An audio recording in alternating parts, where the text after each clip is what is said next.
Jesus said to him, "If you can believe, all things are possible to him who believes." Immediately, the father of the child cried out and said with tears, "Lord, I believe. Help my unbelief." From Mark chapter 9. Faith has always been a fragile thing in the human heart. Precious, life-saving, but fragile. In the way a coral reef is fragile, or a fawn in the woods. It is something to be protected. Your faith is the key that opens the door to access Jesus, and having found him, you gain access to his help and the riches of his entire kingdom.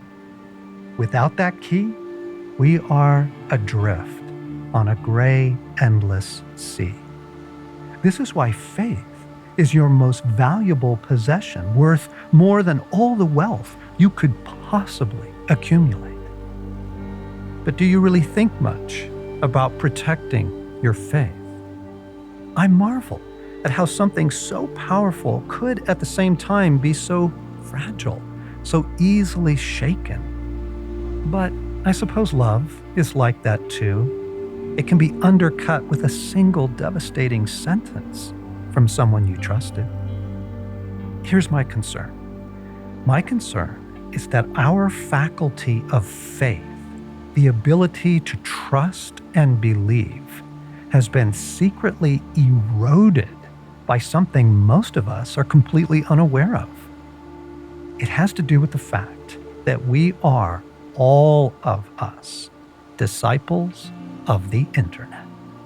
Now, if that seems unfair, if you repel the idea that you might be a disciple of the internet, just consider this. You are a disciple of the system that tutors you, where you turn on a daily basis for guidance on living. So for most people, that makes them disciples of the internet, even if they call themselves disciples of Christ. If you have a question, you go look it up. New developments for children with ADHD. How often normal married couples have sex.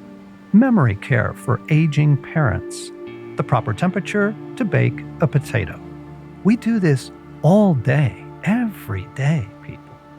However, I'm not referring to whatever content it is you search for online.